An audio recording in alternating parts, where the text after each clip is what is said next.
Oh, there we go. Okay, sorry. Perfect. Great. So the motivation for this is something of a puzzle that you can see when you look around the world. Okay, so if you sort of think about economics version 1.0, the old view of economics view of decision making. If you've read the Danny Kahneman Thinking Fast and Slow book, you'll be familiar with the idea of system two, this sort of cognition that we're all aware of. This is the voices in your head. Some of us have more voices than others, are rational, kind of deliberative, effortful kind of thinking. And that's what economists focused on. That's the only type of cognition of which we're aware. That's what we focused on as a field for a long time. And from that perspective on human behavior, how do you imagine sort of changing things out in the world? Well, you have incentives, you have carrots, and you have sticks, right? And economics made a huge amount of progress with that sort of framework over time, right? This is a graph that shows you GDP per capita adjusted for inflation over time. And you can see that the developed countries that focus on using incentives have done much better than I don't even know exactly how you would want to characterize how these other economies work. But one of the biggest fights that we have in the United States right now is what to do about the fact that millions of people from around the world want to come into the United States for a better life. That's a problem that North Korea doesn't have, right? So that's just to say, like, incentives and economic systems built around that, huge success story. But we could all see looking around that there were other problems not amenable to incentives. And so then we had this big breakthrough of behavioral economics or behavioral science or whatever you want to call it, the dual cognition model, the dual systems model of human cognition, where eventually psychologists started to figure out that there is another type of cognition that happens below the level of consciousness, which is system one, which is most of the cognition that we rely on in our day-to-day lives, because system two is so effortful, okay? And so system one is the set of automatic responses that we develop that are adaptive to low-stakes routine things that we see over and over. And learning about system one was itself super helpful, right? Because we designed this whole nudge agenda. This is my University of Chicago colleague, Richard Thaler, who is also maybe the funniest person in the world, getting the Nobel Prize in Stockholm for his work on behavioral science. And you can see that we've had tons of successes in the nudge world as well, right? So this is the organ donation rates by country. Many of you have probably seen this graph before. What's the big determinant for why some countries have nearly universal organ donation rates and others have pathetically low rates? And it's as simple as some are opt-in and some are opt-out. This is just the power of defaults, right? So huge wins. Okay. So here's sort of the puzzle. We have economics version 1.0, lots of mileage we've gotten out of using incentives that appeal to system two. Behavioral economics version 1.0, appealing to system one. We have a bunch of nudges, two very powerful, helpful frameworks for understanding human behavior and changing things. And yet we can step back and see that there are super important social problems where we haven't made much progress. Okay, so this is a graph of data from the United States going back to 1900. Okay, bless you. And I think one of the most amazing human accomplishments is this trend for overall mortality rates. We have two different y-axes here, so they're not on the same scale, but it's the trend that's the key thing to look at. The bottom line here is mortality rates per 100,000 people per year. And you can see that overall mortality rates have dropped by something like 70% over the last 125 years. Life expectancy in the United States and around the world is basically doubled, right? People used to live to 40, people now live to 70, 80. It's just incredible. In contrast, when you look at interpersonal violence, right, this is the murder rate per capita, is the top line. We have effectively made no progress at all. The murder rate in the United States today is almost exactly the same as it was in 1900.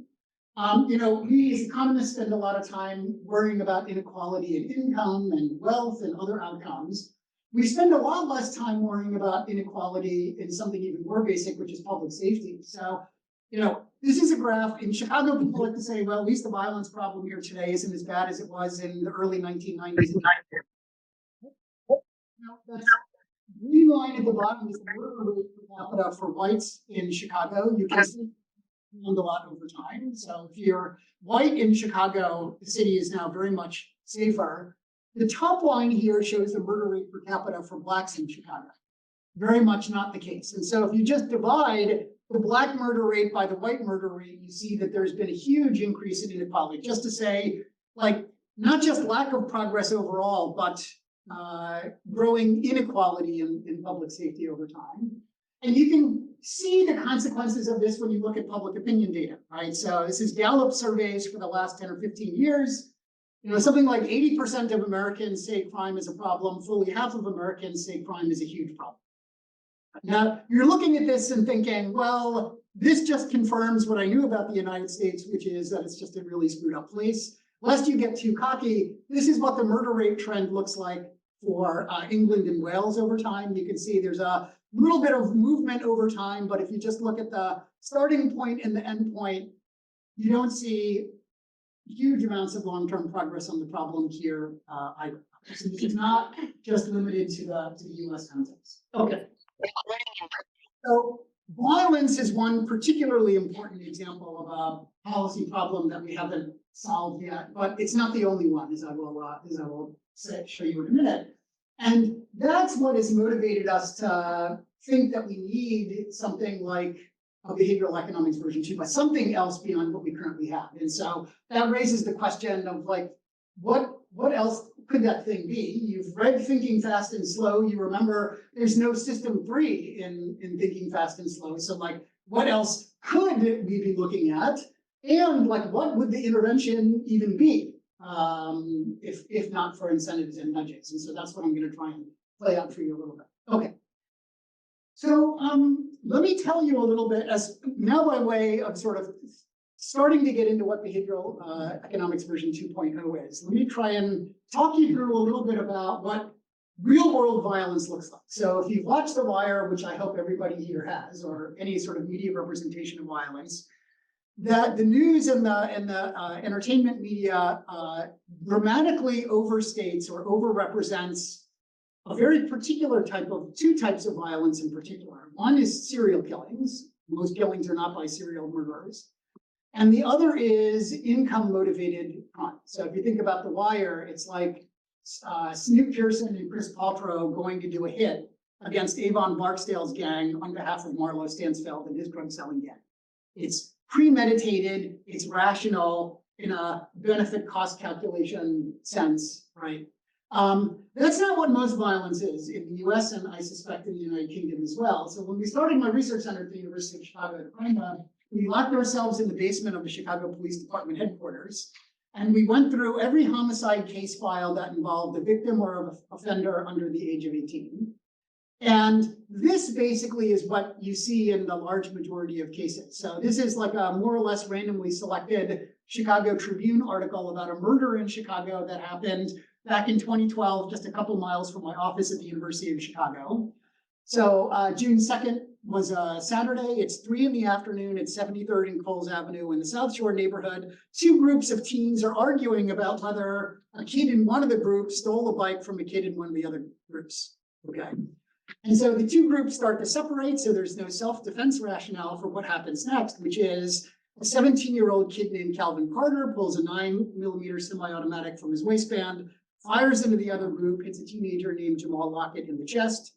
EMS comes, they race him up Lakeshore Drive to the Northwestern University emergency room where he's pronounced dead. That is what most homicides in the United States are. Something like 70% basically start with words. They're arguments that escalate into tragedy because someone's got a gun, or in the UK context, a knife or a bike spoke or whatever. That's the violence problem that we're trying to solve. So if you look at that through the lens of like economics version 1.0, right? If you look at eBay, you see that like a used bike on the south side of Chicago sells for at best $50. And even in a city like Chicago, where the arrest rate for even the most serious crimes is not great, you commit a murder in the middle of a crowded street in the day, your chances of getting caught are at least 50%. Alan Carter did get caught. He's spending life in prison now in downstate Illinois. Okay.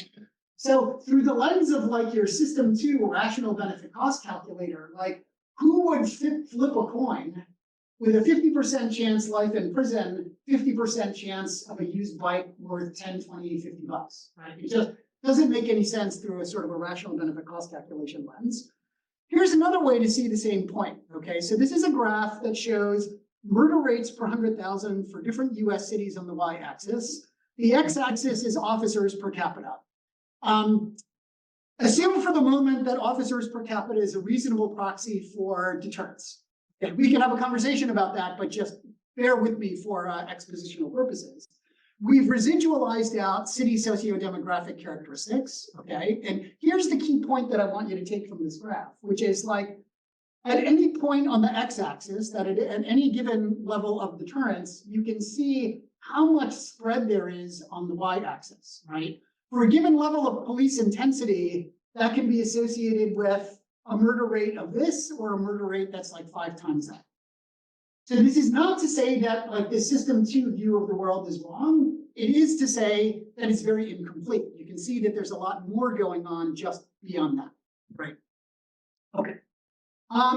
So one of the breakthroughs then was, oh, there's not just system 2, there's system 1, and that's the behavioral revolution. And so like in my thinking about what we need beyond this, for me, it was very helpful to sort of pause and reflect on why we got to nudges in the first place, right? And once you see why we got to nudges, then you can start to see what you might want to do to go beyond that. So why did we start with nudges? All right.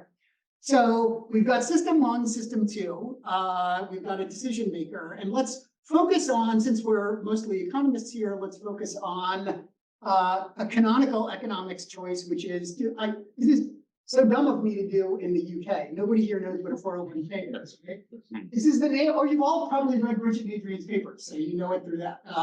So 401k is the US tax code jargon for a defined contribution retirement plan. And the policy problem was people just would not sign up for them at reasonable rates, right? That's a decision that you make at work when you join your job or you get a point during your like open enrollment period. And how do people make that decision? Well, you know, to the extent to which system 1 is involved, we know system 1 is great for routine low stakes tasks that we see over and over again. We know system 1 is not great for non-routine, very high stakes decisions. We know system 1 can make mistakes, okay? And we also know that system 2 cognition is very effortful. So we try and do as little of it as possible.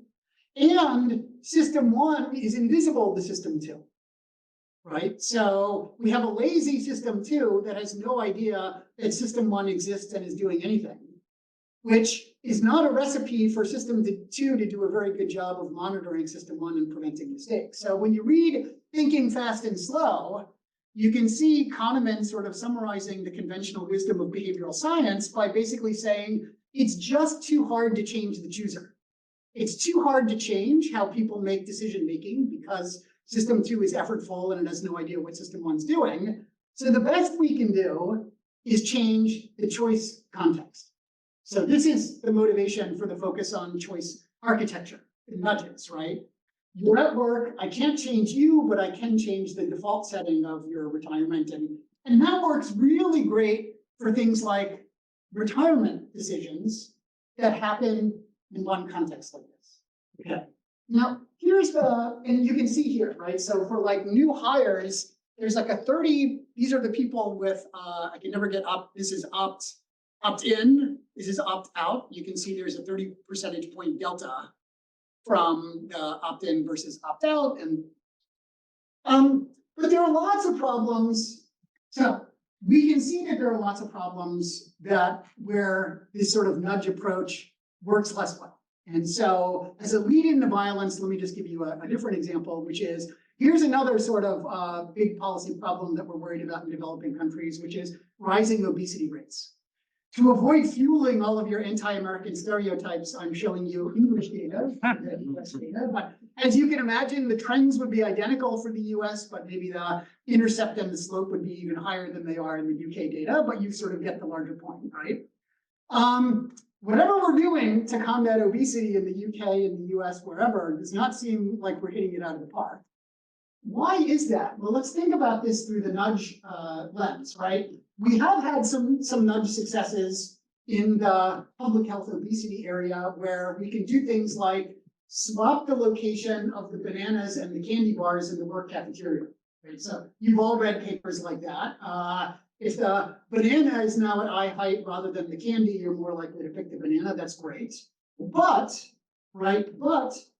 the workplace cafeteria is just one of the many different settings in which you're making eating choices, right? And so if I'm changing your fruit versus candy consumption by 10% at an eating location that accounts for 10% of all your eating, you just do the math through here, and I'm making a very tiny change in your total sort of nutritional intake in that case, right? So one way to think about characterizing this is we have limited, our policies here have limited choice context coverage, would be one way to sort of think about it, okay?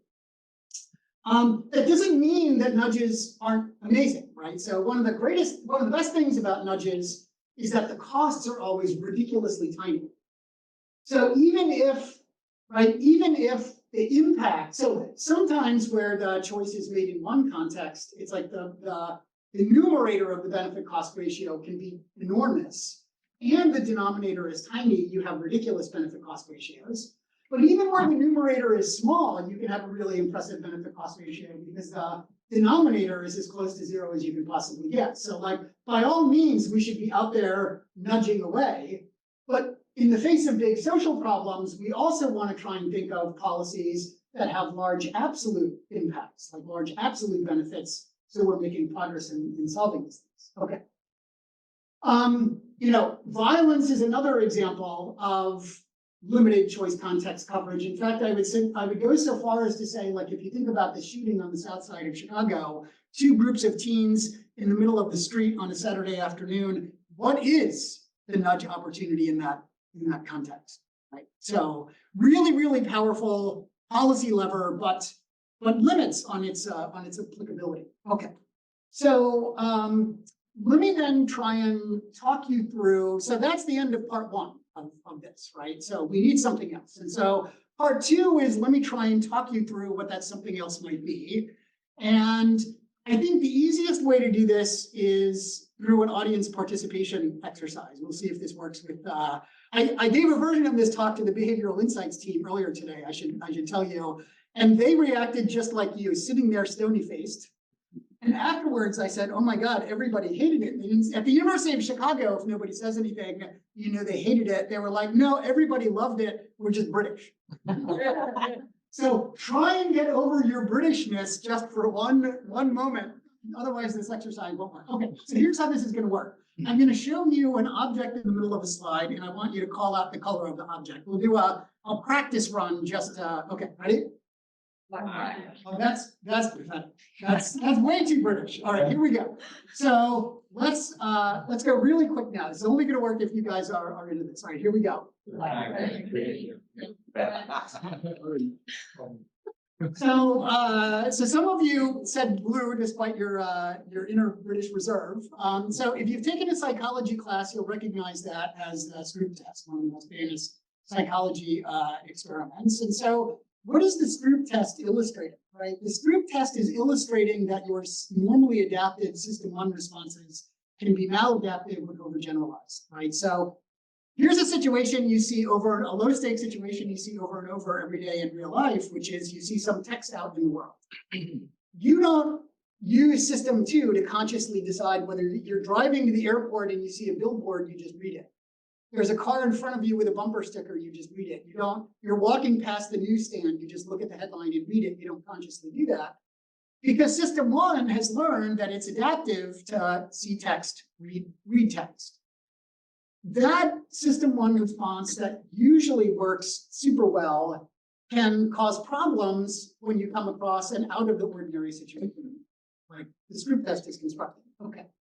So, I was just as a side note, I was just in Sweden a couple weeks ago, and I did this group testing, and everyone said orange on the last slide. And I was like, why did this not work? And I realized after the fact, I'm an idiot, and it should have been this. One other interesting sort of fun fact is psychologists claim that the CIA, the American spy agency, used to use this group test in screening out Russian spies who were applying for jobs at the CIA. They would do this group test, and the last slide would be this, which apparently is the Russian word for blue. So who else but a native Russian speaker would say blue rather than, or whatever the Russian pronunciation is of this thing? Okay. Sini. What's that? Sini. City, that's what I was thinking. Yeah. So what does this have to? Oh, let me call my CIA friend. There's no glasses. Okay, so what does this have to do with gun violence?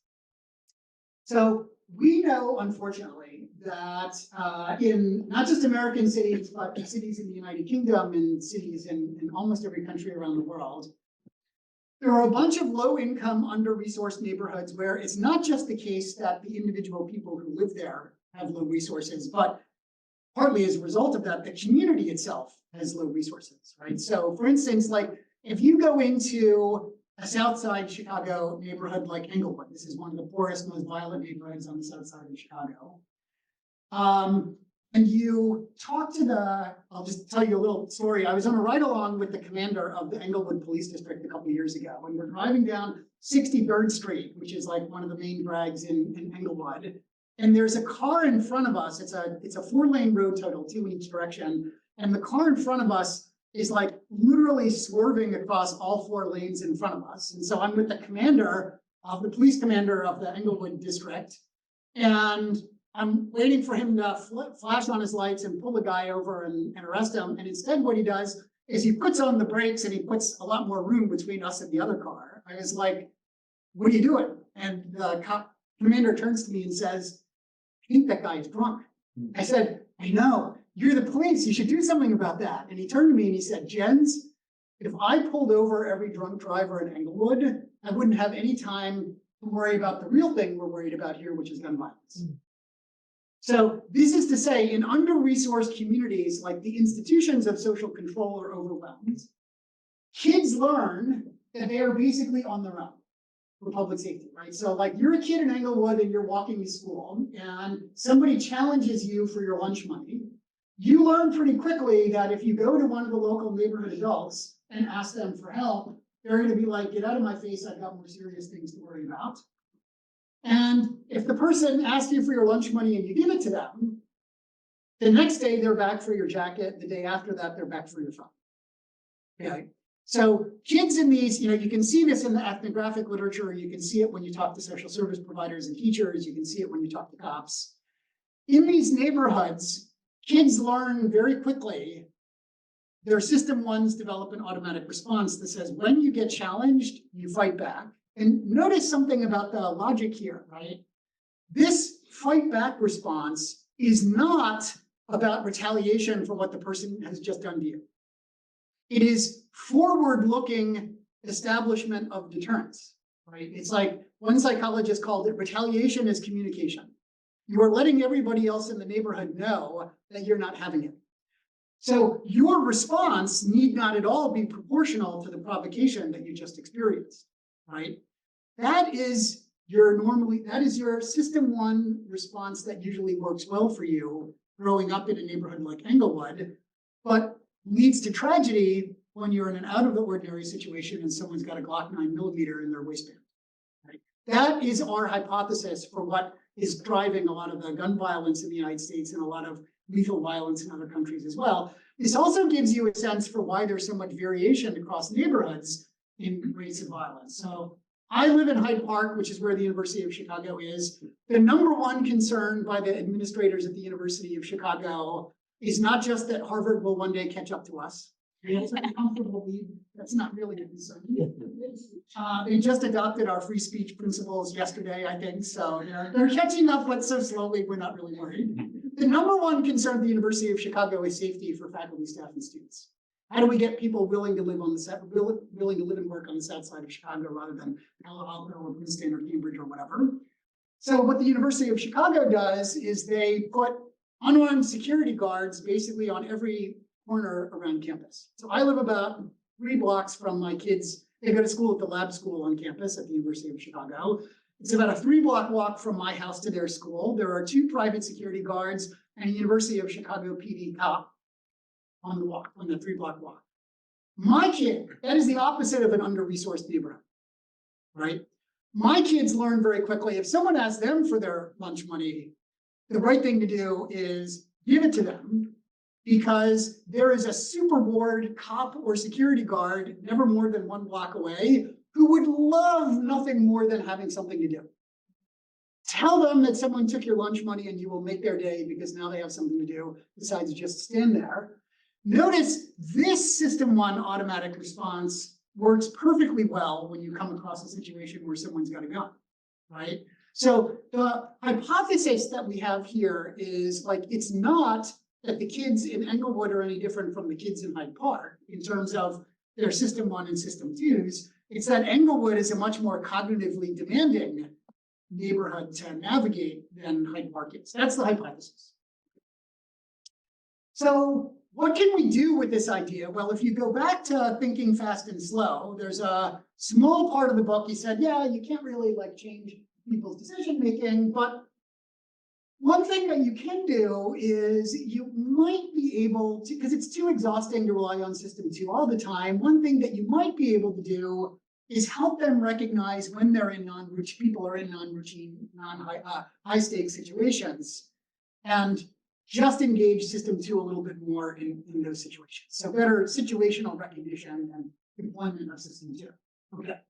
So this is basically that idea, right? Is to help kids when they confront the situation, think about, is this routine and low stakes or non-routine high stakes? And then let me deploy the right kind of cognition that's called for in this situation and make sure I'm not confused about which situation I'm in.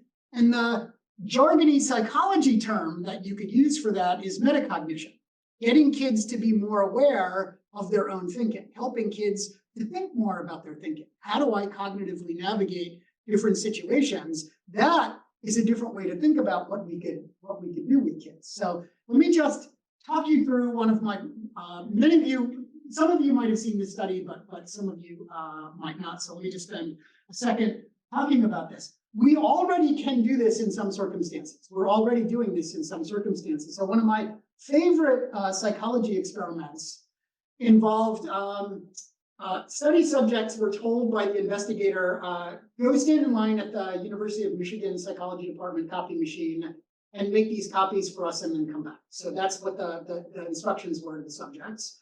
Everybody in line is a Confederate at the copy machine, okay?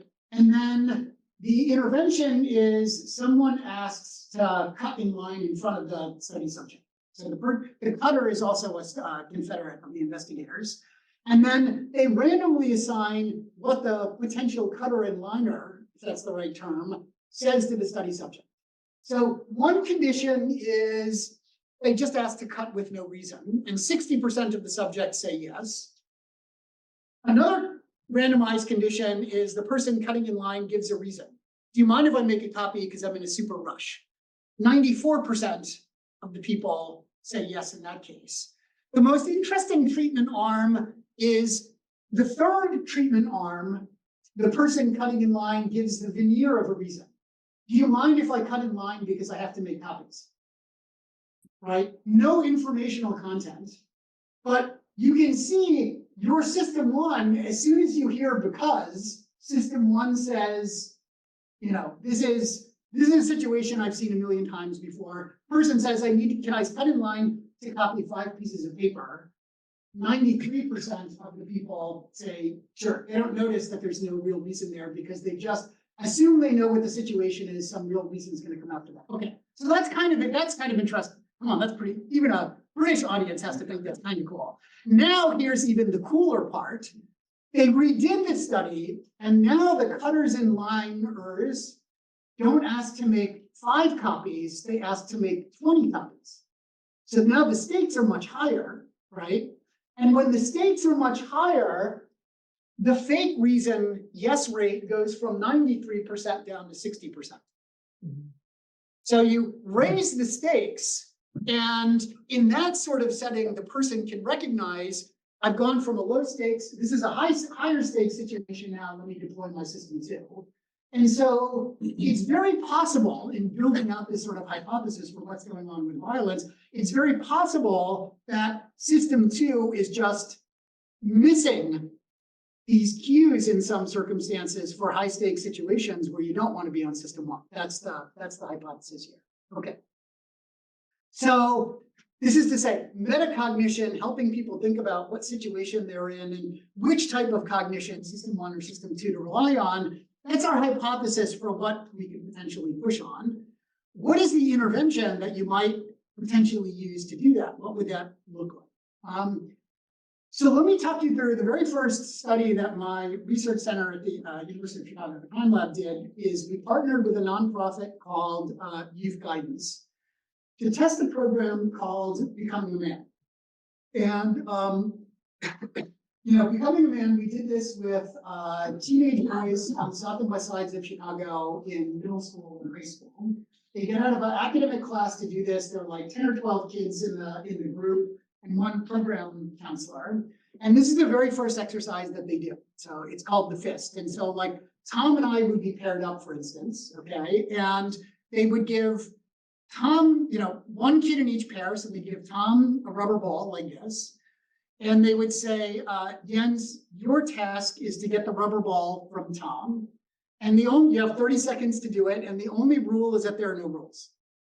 So having been a teenage boy myself, I perfectly forecast what the teenage boys in the program would do. Is they basically beat the shit out of each other for 30 seconds. I try and pry Tom's hand open. I break his pinky, but I can't get the ball. Then I put him in a headlock, and that doesn't work. I bite his ear, that doesn't work. I start punching him in the stomach, and then the program counselor says, all right, that's enough. We switch, now I've got the ball, Tom does exactly the same thing to me. So then the program counselor calls time again and debriefs. And so the program counselor then will say to me, Jens, what strategies did you try? And I'll say, well, I started off, the most obvious thing was just trying to pry his hand over. He's stronger than he looks. I think I broke one of his fingers. I'm really sorry about that, Tom. And then I put him in a headlock and I started to punch him. And weirdly, none of these strategies worked. And then the program, so here's the first kicker, okay? The first kicker is the program counselor then sort of hears all of this and pauses and then says would say to me, the program participant, why didn't you ask? Now, they've done this with, probably like 10,000 kids in Chicago over the last 10 or 15 years now. And the people at Youth Guidance tell me like literally not more than 5 or 10 out of 10,000-ish kids ever thinks to ask for the ball. And so most of the kids in my circumstance in the BAM program then will say to the program counselor some version of, oh, if I would have asked, he would have thought I was and you can imagine what the kids say, right? And so then the program counselor will turn to Tom, the other kid in the pair, and say, Tom, what would you have done if Jens had asked for the ball? And most of the kids in Tom's circumstance will say, I would have just given him the stupid ball. It's just a rubber ball. Why do I care? It's much better than having this creepy guy break my finger, bite me on the ear, blah, blah, blah, right? So what does BAM do?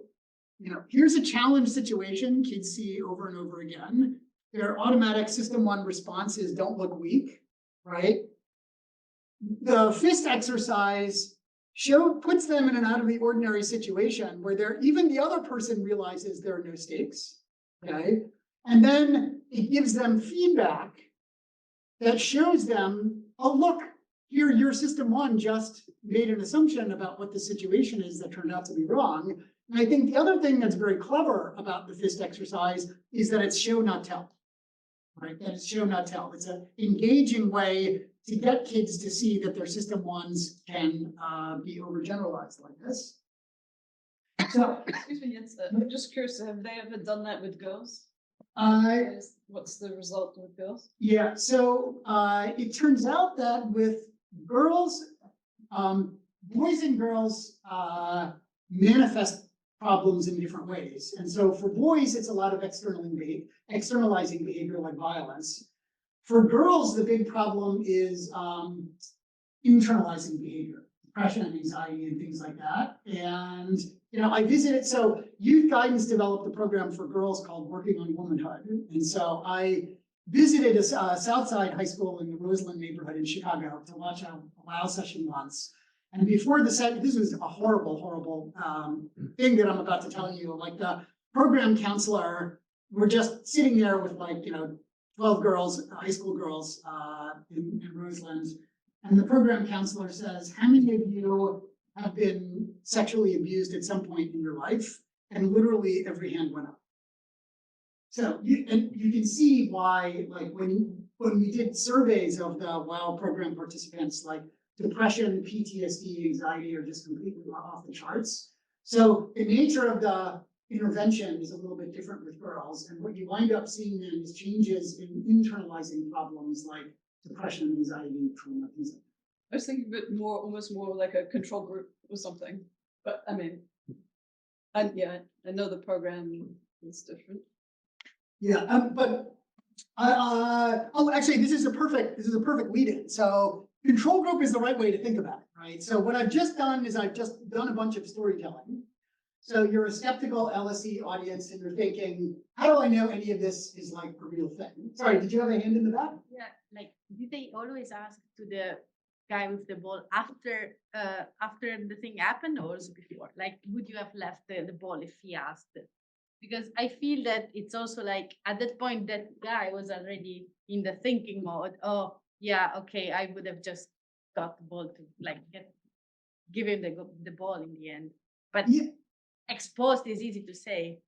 Yeah, I mean, I think the big kicker here is to get the kid who uses force to have the insight, right? And I think for that to resonate, you want the kid to go through all of the system one assumptions and steps, and then look back and see, right?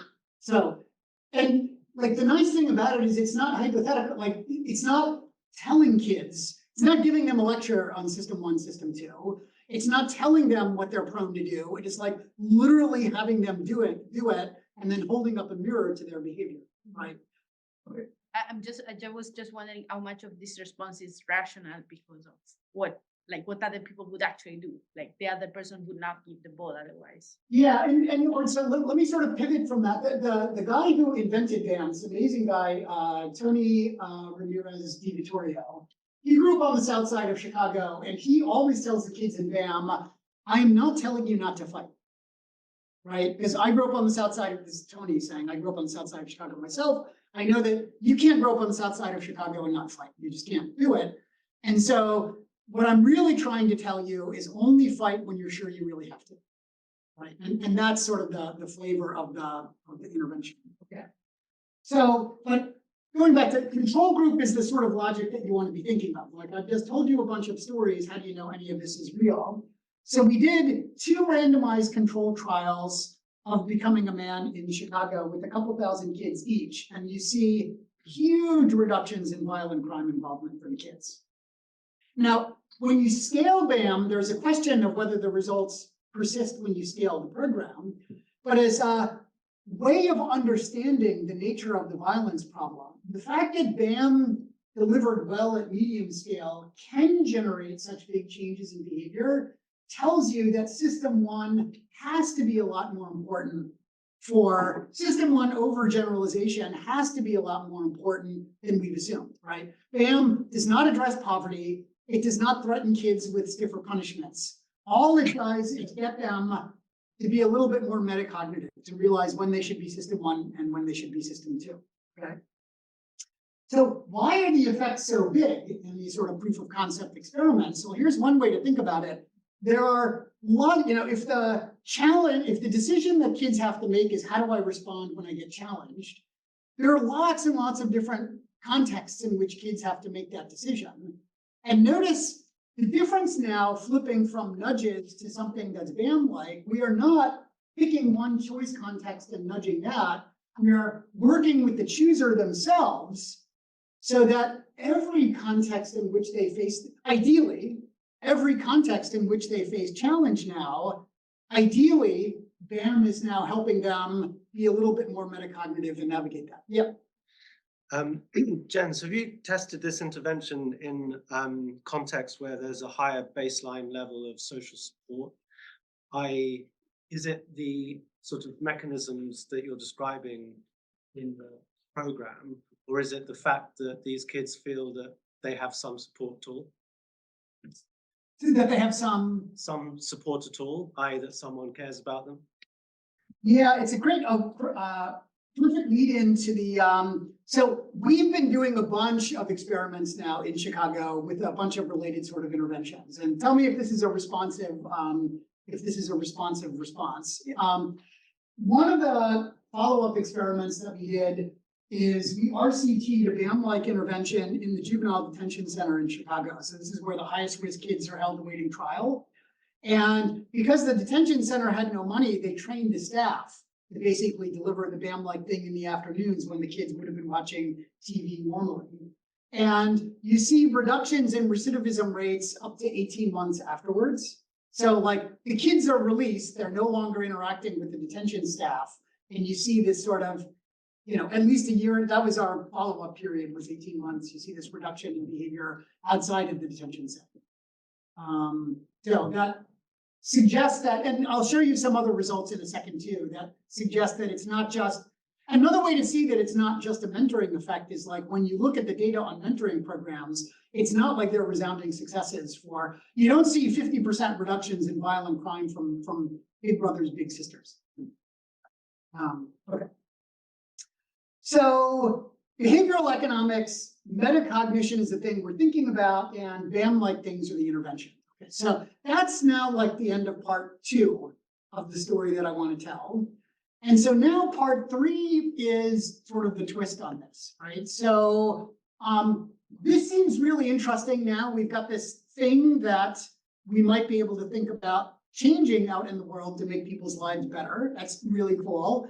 And we've got a glimmer of what some interventions look like that might do that. That's really amazing too, right? And when they work, they really work. Like a 50% reduction in violent crime arrests to kids is huge if you can do that at a larger scale. But I've just introduced a new problem that we didn't have with behavioral economics version 1.0 in the nudge approach. And what is that bigger problem? It's the problem of scale.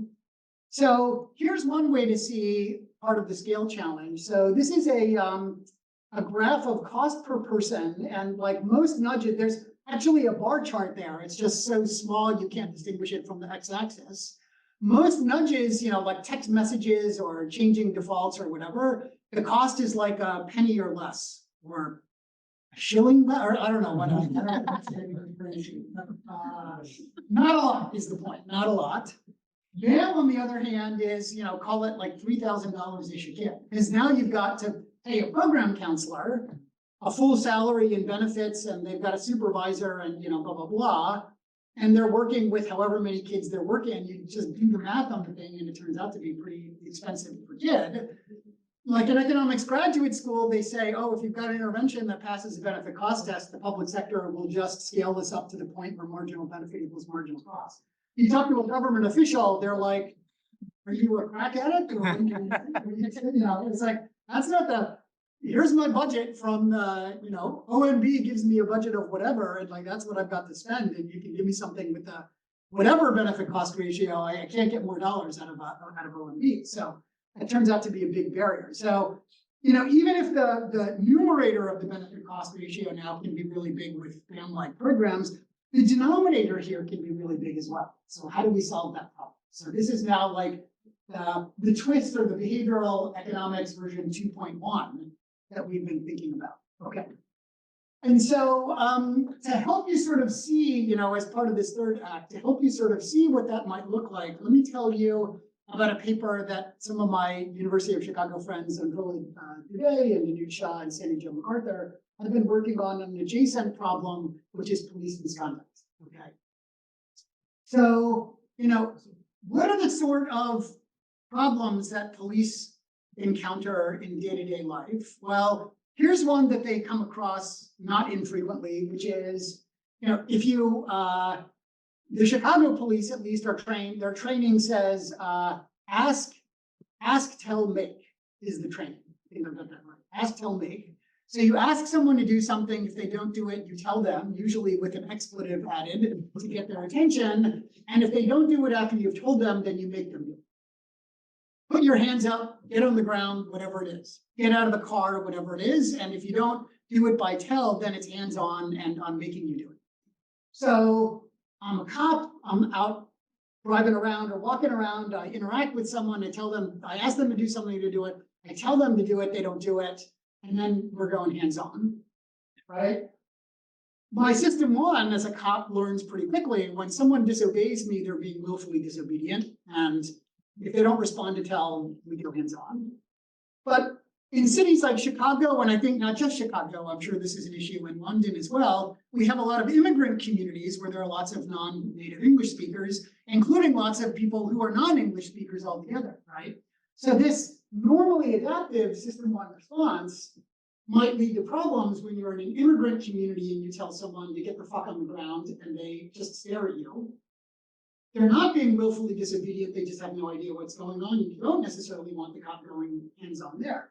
Ideally, what you would like is a low marginal cost intervention that would help the cop learn. That system one response might normally be right, but it's not always right. So before you go hands-on, just make sure. Let me give you one more example. You drive around Englewood on the south side of Chicago on a Friday night in the summer, and it is literally like nonstop man with a gun. Like every 15 minutes over the radio, it's man with a gun at 63rd and Woods, 67th and Halstead, whatever it is. Cops turn on lights and sirens, they go racing over the surface streets, looking for the guy with the gun. Like that's what the tactical teams focus on doing, just chasing man with a gun calls all night. So 911 call, man with a gun, cops adrenaline surges, they're flying over the surface streets. Usually when they show up there is somebody with a gun, they get out and, you know. But sometimes they show up at a scene and the person with the gun is already gone. And the only person left in the alley's got a cell phone instead of a gun.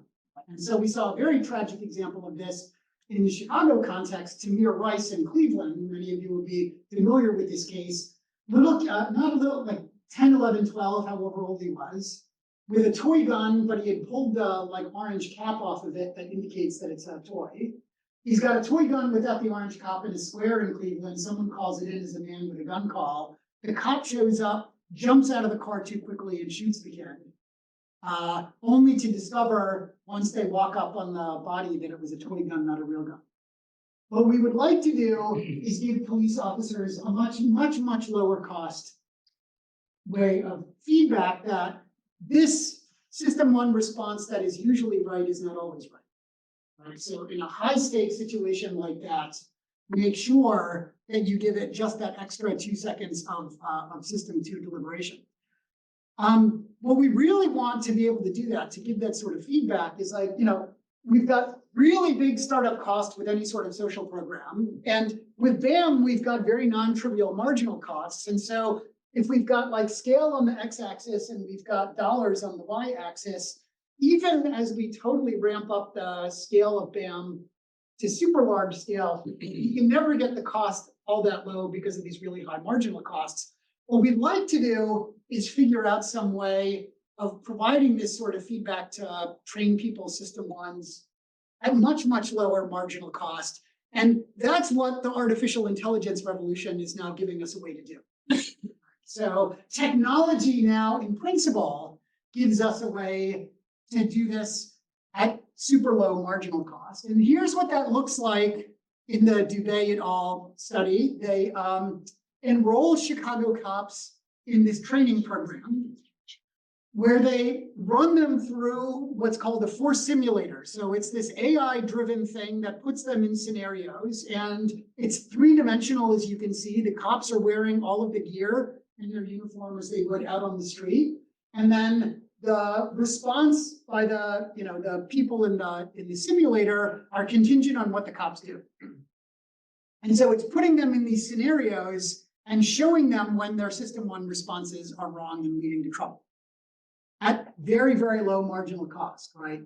And very, very high implementation fidelity, because software runs perfectly over and over again. So they tested this in an RCT with 2,000 normal Chicago cops. Surprise number one, like Chicago cops don't like anything, right? If you say, guess what, guys, we're gonna give you an extra 3 weeks of vacation and double your pay, they would complain. Whatever they were. And so they don't like anything. They were walking out of this saying, oh my God, that was so helpful. So that was like remarkable surprise number one. And so you might be thinking, yeah, but does it actually like do anything out in this is not a lab study, right? We're doing training at the training academy with the Chicago cops. And then they are going out onto the south and west sides of Chicago and patrolling as they normally do. We can look at the administrative data in this RCT to see if it actually does anything. The first thing that you see is, well, actually, let me go to this. What you can see is that there are big reductions in police use of force. There are big reductions in discretionary arrests that we think have low public safety value. There's no decline in high public safety value arrests for more serious crimes. And because the officers are instigating fewer low value interactions with citizens, there are fewer interactions that can go sideways and get the cops themselves hurt. So it's like a win-win, right? It's like telling the cops only go hands-on when it is actually necessary, right? With the analog tax, it's like BAM for cops. And interestingly, you see all of the reduction in like discretionary arrests are concentrated in cops working in Black neighborhoods. So it's like improving overall policing outcomes disproportionately in the most disadvantaged communities. Yeah, Steve. So do you view the training, it's like officer training this, so do you view it as that's the fixed cost of officer training and when it's done? Because So ask the question again, sorry. well, your average cost and marginal cost curves, this is like giving a fixed cost for training, because it does cost for the officers to do this stuff. Oh, yeah, sorry. Right. But you think it was then that's just a fixed cost and then the marginal cost subsequently is essentially very little. Yeah, So you go right down like that. Here's one way to think about it is like the Chicago police, because of like licensing or whatever, the Chicago cops have to get 40 hours of training a year. Yeah. But it costs, of course. So even though it's using AI, it still costs. Oh, yeah. But it's like scenario A is you hire the equivalent. If you think about this as BAM for cops, scenario A is that you would hire the equivalent of BAM counselors for cops. Scenario B, so you've got the opportunity cost of the cop time plus the BAM counselor. Now you've only got the opportunity cost of the cop time, and you've got AI now instead of the BAM counselor cost. So it isn't like that. So Yeah. Yes, sir. Maybe I've misunderstood this AI. So these videos are adapted, and if so, so I guess the assumption here is that really they're just kind of a limited amount of situations that cops will encounter and training them for those limited amounts, or I mean, given the innovations of AI, sort of how adaptive can it be? How many scenarios? I mean, it's obviously working. I'm just trying to understand sort of how many scenarios it's able to simulate. Yeah, I mean, what I would say is like, this to me, like, let me turn your question around and say, like, I think you're absolutely right that there are limits to this technology. Like, they were running this, 3 years ago or something. Like, it was right after COVID started, they started to do the training and, blah, blah, blah. And you can see the AI technology is just getting better, not just every year, but like every month. It's like ChatGPT 4.1 relative to 4.0 is like so much different. And so I would say, like, you could imagine these impacts looking even more encouraging as the AI gets better and better over time. Yeah. But even with the sort of limits to what we're doing here, it's generating, okay.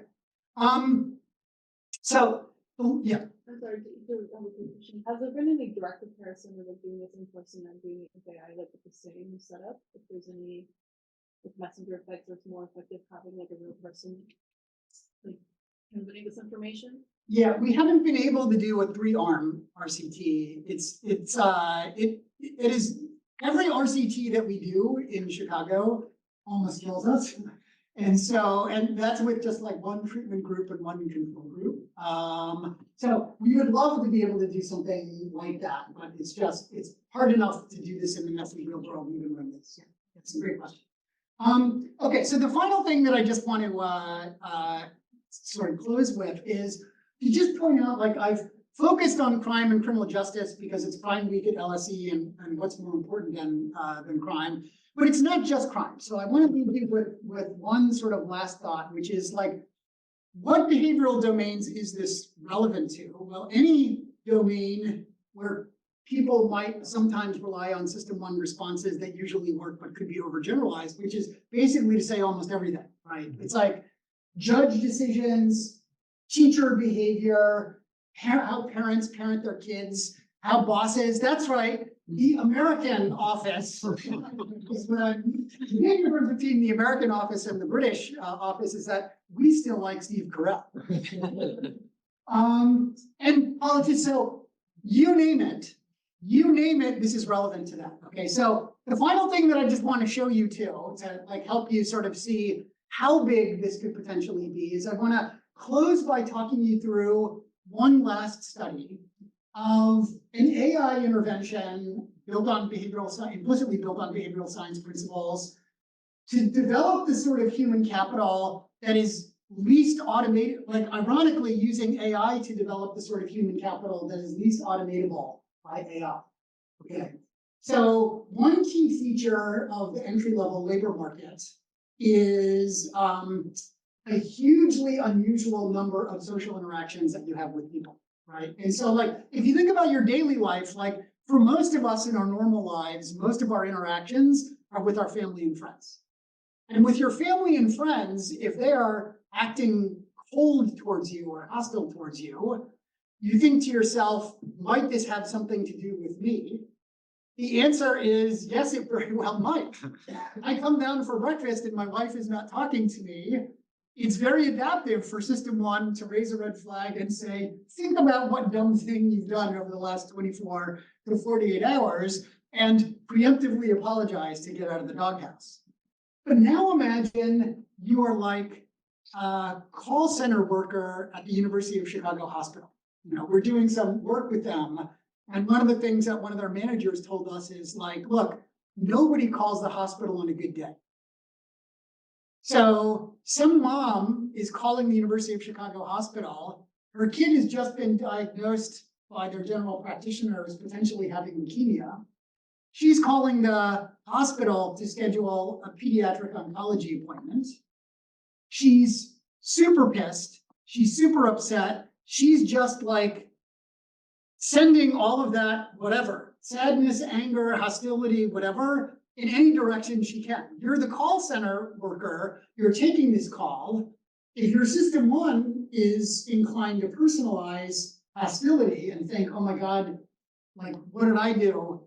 You can imagine how that's really bad for the call center and how that leads for the call center worker and how that leads to a really negative interaction with the caller. Okay. So there's a super cool paper, if you haven't seen it, by Eric Brynjolfsson, Danielle Lee, and Lindsay Raymond, where they worked with a Fortune 500 company, and they got transcripts for all of the call center interactions for the last, like, whatever period of time, okay? And then they have some objective measure of how that call turned out. They got, in that case, they got customer ratings of how the customer thought the call went. And what you can do then is you can use machine learning to predict which call center, what sort of call center text leads to better outcomes from the customer's perspective. Think about what those sorts of interactions are. Those are going to be those situations where the call center worker manages to rise above the situation and reflect on, oh, I see, this lady is pissed not for any reason, this lady doesn't know me, she can't possibly be pissed at anything having to do with me. She's pissed because she just found out her kid has leukemia. And I'm just going to, like, no matter how mad she gets, I'm just going to stay calm and de-escalate this and try and be helpful. Those are the calls then that are going to lead to the high output. So they train this chatbot, they feed suggestions back to the call center workers, right? What the best interactions were from the past, they're recommending to the call center workers now. You're like, come on, can that do any good? And here's what you see in the results. So this happens to be for resolutions per hour. This is one of the key like profit measures for how well a call center is doing. But if you look at like whether the call was satisfactorily resolved, you see a similar sort of pattern. This is breaking up call center workers into baseline quintiles in terms of their baseline skill level. You can see that there's a big average effect that's biggest for the least skilled workers at baseline. So it's making the call center workers more productive, better at their jobs, and it's reducing inequality in skill across the workers at this thing that is like super, you know, when you call the hospital to make an appointment for your kid to go to the oncologist, you don't want to get some sort of automated system, you want a person. And this is making the people the best version of themselves, right? Here's what's so you might look at that and say, well, that's, what you've just shown me is like these call center workers can read a script. It's more than that. It's not just that they're reading the script. They're learning, they're internalizing, and they're learning what the right responses are. How do we know that? Because the AI conked out in the middle of the study period for a little while. And you can see in the study that productivity levels for the treatment group remain elevated even when the AI turns off. So the call center workers, from getting these prompts and following them, are tacitly learning the right responses. Okay. Jens, can I ask a question? Yeah. So the fact that there's not really an impact for the highest skill, Yeah. does that suggest that there's some early learning, maybe early in life, early childhood, of this metacognition type skills that are being applied by that group of individuals? So one of the things that you can see in the data, it's a super cool paper, so everybody should read it. One of the things that you can see is that there is a learning curve for call center workers. They get better as they go. And so there are a couple different ways to think about the AI training intervention. One is these are like different ways to say the same thing. One way to think about it is that it makes the worst call center workers a lot like the best call center workers. Like these are the people whose calls the AI is learning and then feeding back to these people who start to act more like those people. A different way to say the same thing is like you are accelerating people up the learning curve. Right. So rather than have to learn this yourself through on-the-job experience, you are you're accelerating sort of the feedback cycle. That's one way to think about it. Okay. Okay. So this is sort of behavioral economics version 2.0 that I think could be really interesting now. We've got metacognition, we've got AI-driven BAM-like things that might allow us to lower the cost. All right. So this is the last thing that I will say. So if you sort of step back and look at the long view, like 125 years ago, people like William James were saying, if only there were a way to like understand what is going on inside people's heads, we might be able to help them change their thinking, and that would really change their lives. But we just didn't know how to do that, right? And then the behavioral science revolution over the last, call it 40 or 50 years, we started to learn a lot more about how human cognition actually works and how to intervene on it. And now, within the last, say, 10 or 20 years, we've got the artificial intelligence revolution that is now giving us this lower marginal cost delivery mechanism for these insights. And so if you're a social scientist who got into this business partly because it's interesting, but partly also because you want to do things that are helpful out in the world, we've got this new formula that we might be able to then capitalize on, which is like insights from behavioral science combined with delivery modalities from computer science or data science, which is like this whole exciting new research and policy agenda that is opening up for us. So that's what I got. Thank you very much.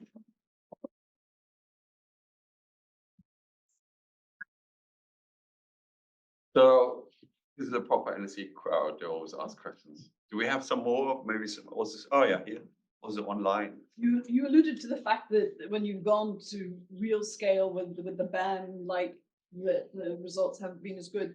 Do you have a reason to think that scaling AI will be cheaper, but do you have a reason to think that the scale problem will go away? We'll see. So we haven't done a super giant scale RCT yet of any of these AI interventions, right? But again, I would say like the fact that like why do we have police misconduct, right? There's a lot of police departments are broken. There's no accountability. We've got the wrong people in policing. Like whatever, all of that might be true. Or I'm sure all of that is true to some extent. But in addition, there is this other explanation as well. Like the fact that the RCT at this scale leads to these changes in behavior tells you there is something here that we want to learn how to scale. So we haven't been able to sort of do it at larger scale yet. That would be part of the frontier science that we want to do that. Yes. Thank you very much. Firstly, really, really interesting lecture. So I'm not necessarily academic. I'm a counsellor from Lambeth. So I've got a portfolio for community safety. So this is extra interesting for me. I'm also a youth worker of 24 years. At the age of 15, I was a victim of a stabbing. At 23, a victim of a shooting. So as you're speaking, I'm really resonating with a lot of what you're saying. For me, part of it for me is really looking at the environment where violence happens. So, for example, I'm from Lambeth. At a point we had the highest incidence, rates of violence, highest incidence of mental health, highest rates of HIV, second highest rates of teen pregnancy. 1 in 3 children was accepted as being born into poverty. Out of the 320,000 residents, 27% was accepted as living on the poverty line and just under it. So the entire environment for me, and it is the first time I've come across the system 1 and system 2, if I'm honest with you. So, listening to you talk about system 1 in terms of, we talk about people having to survive rather than thrive. So it is instinctive, constantly, being vigilant, being aware of your surroundings, etc.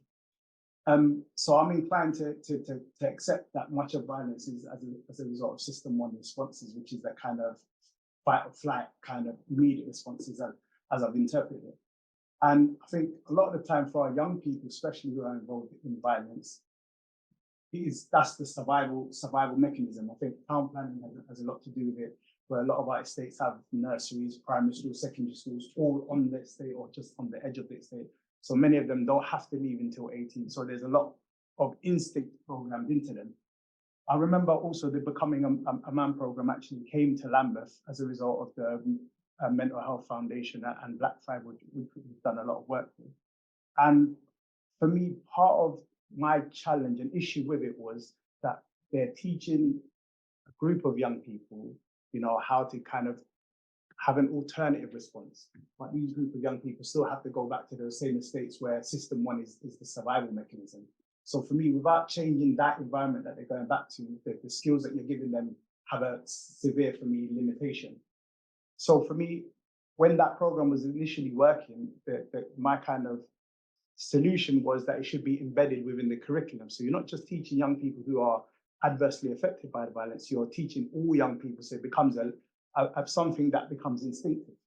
Now, and that will probably address the cost-benefit ratio that we were talking about. However, and this is, I don't want to feel like someone that's really negative when looking at this thing, but really when we talk about the economy of violence, the detriment is usually to the people involved, so the young people in the state, BME, people affected, by poverty, etc. But the benefit-cost ratio isn't really applicable when you talk to the government who is benefiting from, the economy of violence. For example, the courts, the police, the probation services, etc. So I guess my question is, what kind of real incentive is there for the government to make these changes? If the changes are implemented, they actually lose out on the finances that allow them to finance the whole system. Yeah. Great question. The first thing I should say is I'm so sorry that you had those experiences. Best experience of my life. Really great to say I'm not. I wasn't expecting you to say that. But anyway, I'm sorry anyway, even if it was Yeah. in hindsight, if it was a growth experience for you. You know, one of the things that we've been trying to, I went to crappy public schools in New Jersey growing up, and one of the things they made us do is go through 4 years of health education, eat broccoli, sleep 8 hours a night, don't drink, here's where babies come from. The most low opportunity cost use of kids' time. And I keep trying to find a school system that we can convince to do this instead. Right? And so that would get to your sort of universal point. I think, what is the incentive for the government to solve the problem? I think I only know the US context, right? I can't even spell UK, so I don't know what is going on over here. But like in the US context, all of the cities are basically like tubs on their own bottom. We do a little bit of resource redistribution from, you know, states and suburbs to cities, but not all that much. And so the cities are all petrified of losing their residents with money to the suburbs or to other cities where you don't have a big crime problem. You know, my Chicago colleague Steve Levitt did a study showing every murder that happens in a US city on net reduces city population by 70 people through reduced inflow and increased outflow.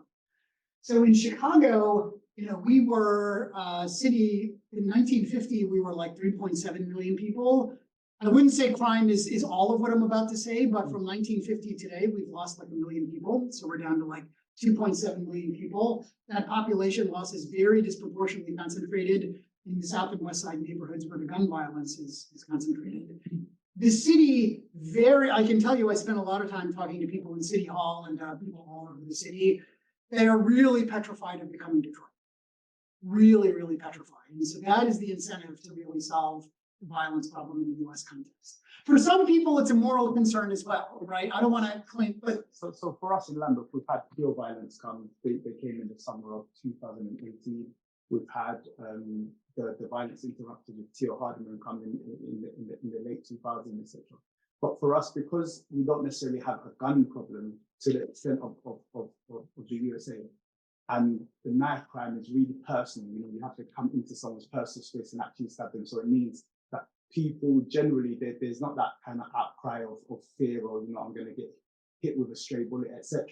Even though we do have aspects of that, I guess my question still comes down to, because a lot of the issues for us are estate-based. So you've got the estate where all the public's happening, all the crime happens within that. If we talk about gang reprisals, similar to the example that you gave, it is more to do with ego and status of your personal reputation. Are you going to be victimized now because you allowed a slight on your, do you know what I mean? yeah. So many people, when they speak about it, they speak, even if it's, you know, on an estate that's 500 yards away from them, they know it doesn't affect them because they're not of the demographic that is usually impacted by that.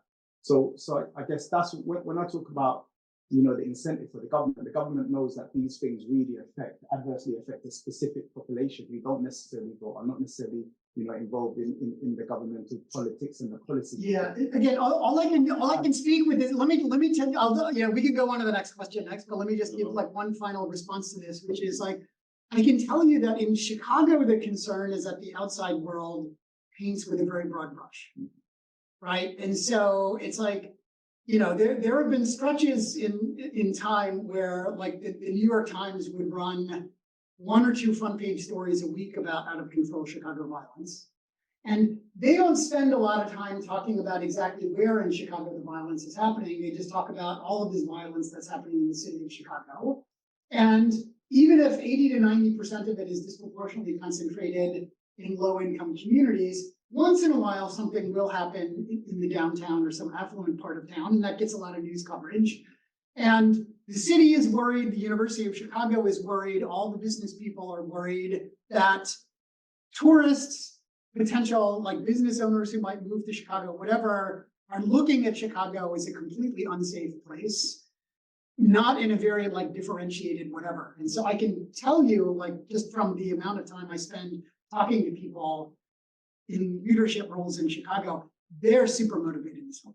Yeah. Any other questions? Is that question online, no? There's nothing online. Okay, good. Yes, please. Hi, I have a question about sort of the mechanisms that are going on, like when you're providing this feedback, and you say like metacognition is the idea of like choosing more consciously between the system you're using.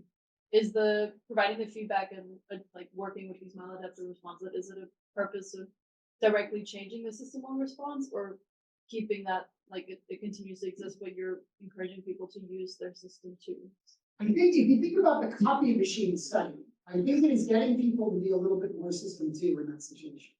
Because isn't there a concern then if that like system one thinking remains? Like, do you just try and ingrain the like activate your system too long enough until that becomes automatic? Because if you're still keeping that automatic response there, then isn't that happen?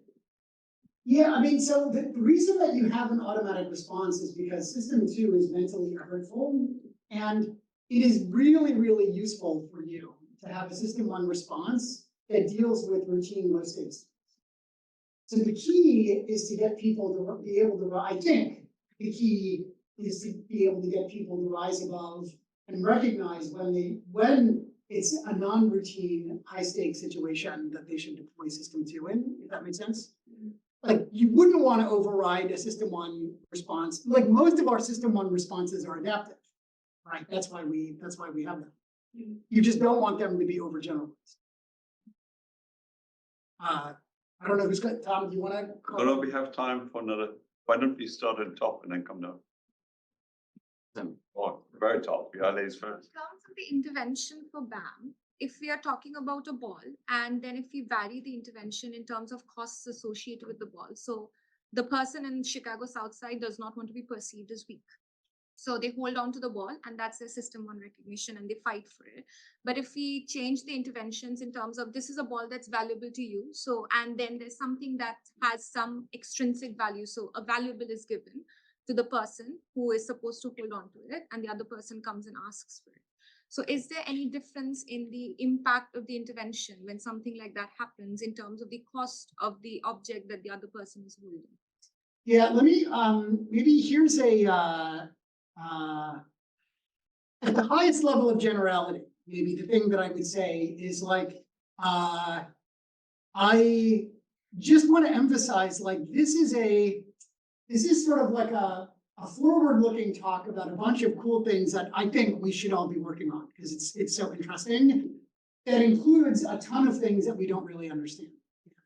And I think one of the things that we don't really understand, like this is true in lots of behavioral science, is like we don't really understand the generalization process very well, right? It's like if you think about what the BAM program is literally doing, it's like, at its most literal, this is just re-saying your question, at its most literal, it's like teaching the kid when you're in a classroom with other school kids and there's a green rubber ball, do this. And we are hoping that the kid can then take that concrete lesson and generalize it to situations that they encounter outside. But we don't really fully understand how kids do that generalization. And that's another way to sort of say, like, we don't know exactly how to structure these interventions to make it as easy as possible for the kids to generalize to the situations that we want. So we don't like, this is very sort of reduced form black boxy. You know, I'm like, we're giving the kid a green rubber ball, and then we see that their violent crime arrest drops by half. And we don't have lots of visibility into exactly what's happening, but we need to. If you think there's anything to this agenda, then there's just a lot. Yes, sir. Yeah, maybe this is sort of similar. I was thinking about like reputation and how in certain cases it might, if someone's switching from type 1 to type 2, there's a part of type 2 that might override kind of and say, in the cop example, maybe if someone knows they're the only person who got the intervention, they're worried that they might look weak by not using force to their peers. But when they know everyone gets it, then they all are more willing to engage in less. I don't know if there was heterogeneity in that study or in other studies that are in this topic to see how much it matters the scale of people getting the intervention. We would love. I think that the research team that worked on that would love to know something about how like the intervention saturation rate within their unit affects the impacts on cop behavior. We just didn't have quite enough data to be able to do that. But what a great question that we would love to know the answers to. Do we have one last question and then drinks? So let me preempt this with, I'm totally on board with the AI approach. Just thinking about this sort of cop program, you might almost say, well, AI here just replaced just really like bad program. I mean, if cops are spending 40 hours a week in training and they're not, you're getting sort of out of one simulation these incredible reductions, maybe just that the pre-existing programs were really poor. And so They were definitely really. yeah, right. So do you see AI here taking the place of filling in the gaps of basically scaling known trained programs? So there's knowledge that we have, and then we want to scale it. AI is great for that. I mean, I see this other incredible room for opportunity, especially with all the body-worn cameras, of training scenarios, and then the same way that video games, sort of with reinforcement learning, taught players new strategies of how to actually play the video games. Do you also see AI as sort of developing new strategies and training those also sort of these new scenarios and these new ways of going about interactions? Yeah, I think that this is really just scratching the surface. So here's how this training program was developed. So Sandy Jo MacArthur, one of the authors on this paper. So Ondrula and Anuj, two of the authors on that police training, they know a bunch of behavioral science. And Sandy Jo MacArthur was a deputy chief at the Los Angeles Police Department in charge of overseeing all of their training stuff. And so they locked themselves in a room, and Sandy Jo said, here are a bunch of scenarios that I think cops are probably often getting wrong because of their system one overgeneral. So they're just sort of introspecting. Sandy Jo is introspecting on some scenarios, and then they're programming this thing up kind of thing. So it's not like Google spent $10 billion to invest this whatever. And it's still, even this kind of homegrown-y, kind of janky thing, still turns out to be really helpful, right? And so I think you're totally right that what would a better scenario generation mechanism be to draw on all of the body cam footage that police departments are generating and curate the interactions that seem to lead to the worst outcomes. And yeah, so you can see lots and lots of ways in which this can be made better. Good. Oh, one last question. Okay. Yeah. Great. Regarding the generalization point you had before, I totally see that to get from the ball to the crime rate, you need this generalization, and then you need to pass from system one to system two. There is a change there. But then in the other more applied scenarios, this generalization doesn't really need to happen, I feel. Or is there a way, for example, in the police study to see, okay, this is applied one-to-one what they learned. In this other case, instead, they had to generalize they learned to respond with more time thinking about it, think about the situation and so on. I'm not sure I totally tracked the question. So if this is a non-responsive response, you should, is one of the things that they did in there, it's out as an NBR working paper. So you should, it's a really good cognitive view of policing. I think it's a super cool paper. I'd encourage you to read it. So one of the things that they did to try and understand the mechanism is in addition to measuring the administrative data, what the cops are doing on the street, they also took the treatment and the control group and put them into a final round of the simulator and put the people in the simulation and then stop and then jumped in and measured. So there was a picture of a guy acting very sketchy around his car in front of a hospital. And the cops roll up in the simulation, and then they stop the simulation, say okay, as you have 30 seconds to give us as many candidate interpretations of what might be going on here as possible. And the cops who went through the intervention generate more candidate explanations in less time than the control group, right? And so what the training intervention, that was not a scenario that they had in the intervention itself. And so what seems to have happened there is the cops seem to be recognizing, oh, sometimes I jump, this is the ideal sort of level of generalization. Oh, I see, sometimes I jump to conclusions. And so let me sort of, right, that's a great outcome. How often we can make that magic happen, I think we don't know at this point. So, thanks everybody for coming, and thank you, Tom, for